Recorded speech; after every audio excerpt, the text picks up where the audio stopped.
Here in the Paramount Director Series is Leonard Nimoy on directing and Star Trek IV: The Voyage Home. Captain's log, stardate 8390. We're in the third month of our Vulcan exile, and it was Dr. McCoy with a fine sense of historical irony who decided on a name for our captured Klingon vessel. And like those mutineers of 500 years ago, we too have a hard choice to make. Was it here? Can't go that way. Well, that's the way you would go if you could. Yeah, right. So why don't we bring them over this way a little bit? Huh? Yeah. Go to your left, guys, will you? About 1.5 to 2 feet. Yeah, something like that. Huh? Not bad. Yeah. Okay. All right. Can you see the look, please? Yeah.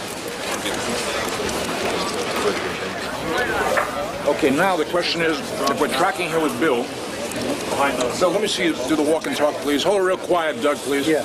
All right, quiet for rehearsal, please, guys. Down now. And action. Thank you all.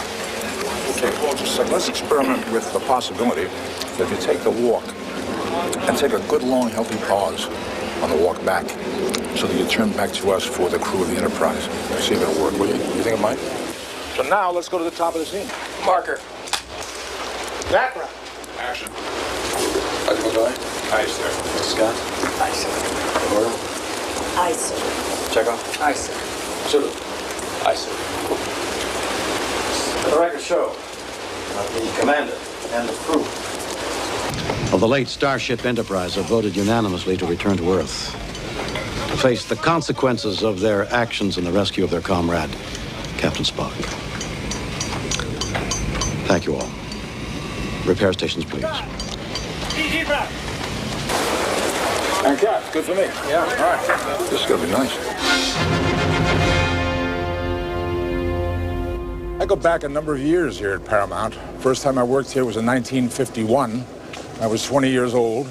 Shared a dressing room upstairs in this building with a bunch of other actors. The picture was a picture called Rhubarb, starred Jan Sterling and Ray Milland.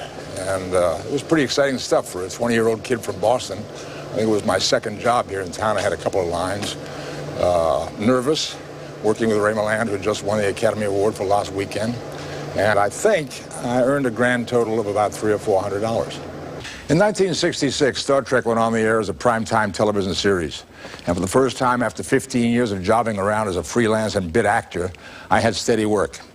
We did 3 seasons, and during that time, as the Spock character grew and the Star Trek family grew, and I began to learn more about the process, I thought I would like to make a larger contribution, and I asked for the opportunity to direct. But the gentle answer always was, please put on your pointed ears and get out in front of the camera.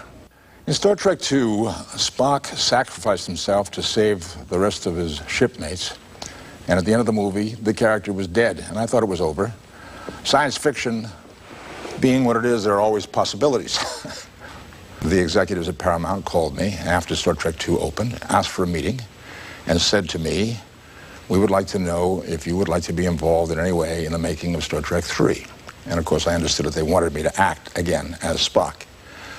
And I thought to myself, if there ever is going to be a chance to stop fooling around here and get serious about this directing career, now's the time. And I said, yes, I would very much like to be involved in the making of Star Trek III. I would like to direct the picture. And much to my surprise, they said, yes.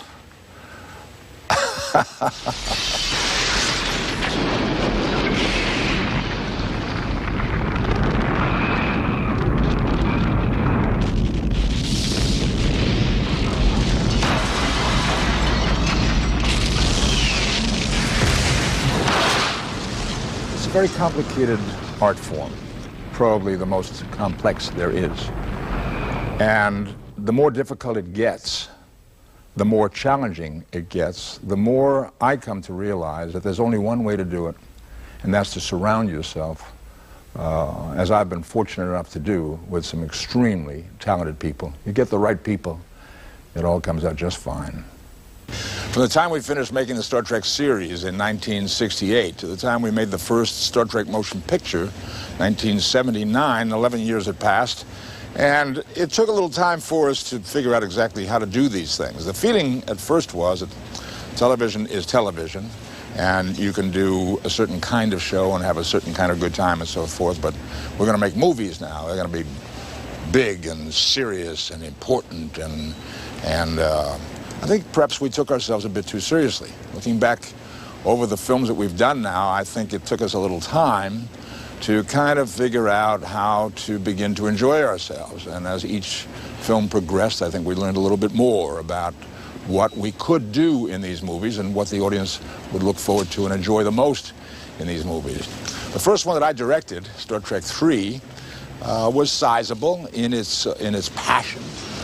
It was operatic, and I was pleased by that because I really thought about it in terms of being grand in passion, grand in size, smoke and fire, with a planet disintegrating, big stuff. In Star Trek IV, we decided it was time to really lighten up and have a good time, kick up our heels and do a caper, get down literally with our feet on the ground on the streets of San Francisco, playing scenes where these guys from another world, another time, are literally having a tough time figuring out how to get across the street.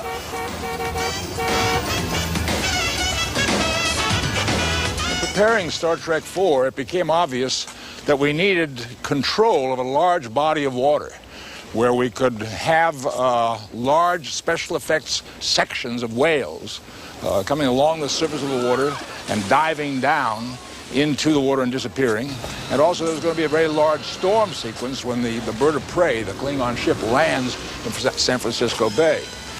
And our special effects people did some research around town because years ago in Hollywood, most of the major studios had what they called a tank, a very large oversized swimming pool was what it was, which they could do surface work and underwater photography work. And the tanks had either been closed up because they were no longer being used, or the ones that were still available were inadequate to our purposes for one reason or another. So we were kind of stymied for a while, until one day we were walking around out here in what is now a parking lot here at Paramount, and standing in front of this large blue screen, which was used as a background for some exterior scenes.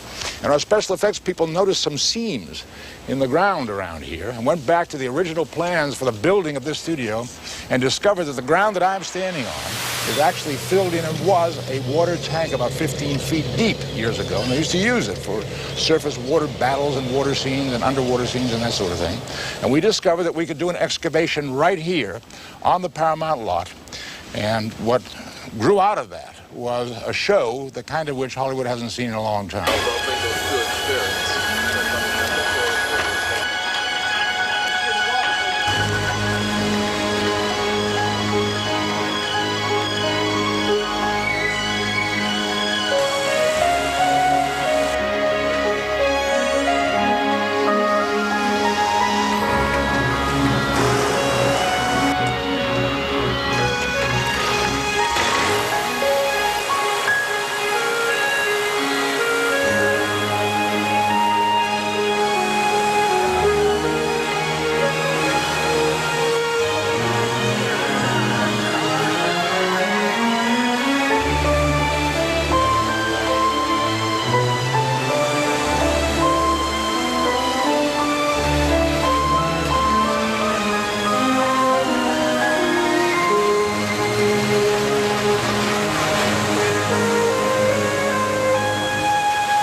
Once we decided to do a movie about humpback whales, we started looking at a lot of footage of whales to see if we could find what we needed.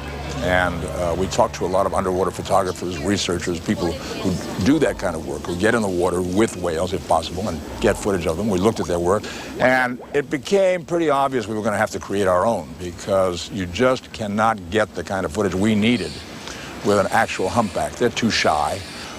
They won't get that close to the camera, and they usually won't let the camera get that close to them, let alone human contact with the whales in the water. We needed that as well.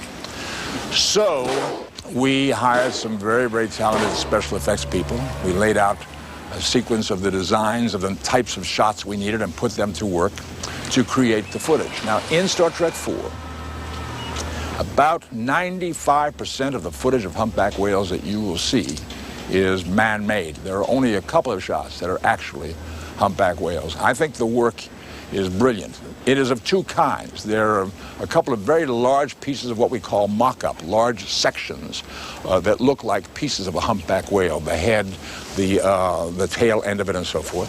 And then there are two radio-controlled miniatures. They're about 5 feet long, and they are controlled from outside the tank by men standing at a window looking into the tank and controlling these things with their little radio control transmitters. I think the work is amazing, and I think it has been overlooked because most people looking at this movie, including myself now, forget that this footage is not actual humpback whale footage. It is man-made. It looks so real. I think that these people deserve a lot of credit.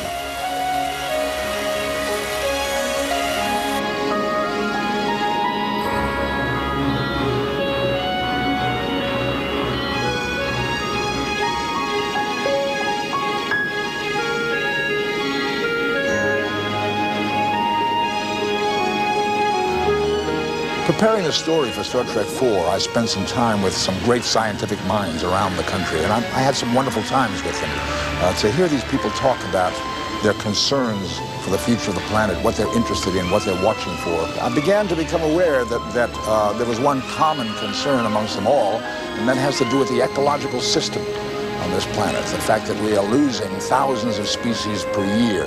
And I began to see it as a kind of a house of cards, this ecological system on this planet of ours, where if you build a house of cards, you could take a card away and the house might stand up. You might take another card away and the house might continue to stand, and so forth, until you reach the point where you pull what is known as a keystone card. You pull that card and the whole thing begins to collapse. And we might someday reach that point where one of these species becomes a keystone and the ecological system starts to come undone. And this led to the idea of us coming back in time to the 20th century to try to recapture, to try to revitalize a species that had been lost in the 23rd century and was causing a problem.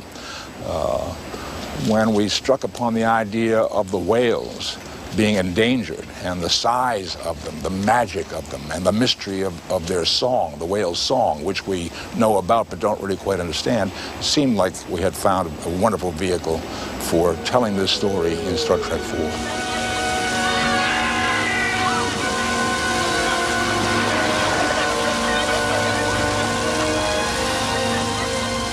When you watch a movie on your television screen, you're not necessarily seeing it the way it was originally intended. If, for example, it was shot for the widescreen, that film has to be readjusted in some way to fit the specific shape of the video tube that you're looking at. As a director, when I set up a shot, let's say there are two people in the scene, and one is at one side of the room and one is at the other, with the widescreen I can hold both, and one is at each end of the frame. When that shot is condensed to fit on your TV tube, chances are the camera cannot hold both of those actors at the same time. So a choice is made usually to be on the one who's talking and then move across the room with the camera to get to the other one when that person is talking, and not being able to hold both, you can't see the reaction from side to side. Now that may not be the choice that I made when I set up the shot, because I want you as the audience to see the person talking and the person who's listening as well. When the picture is changed to fit the small tube, you can't hold both, and the intent of the scene is sometimes changed as a result. My friends, we've come home. So it's been a long trip, and I never thought I'd find myself directing a $26 million feature here on the Paramount lot, but there you are. It's called The Voyage Home. It's a homecoming for me. Here it is for you. Let's see what she's got.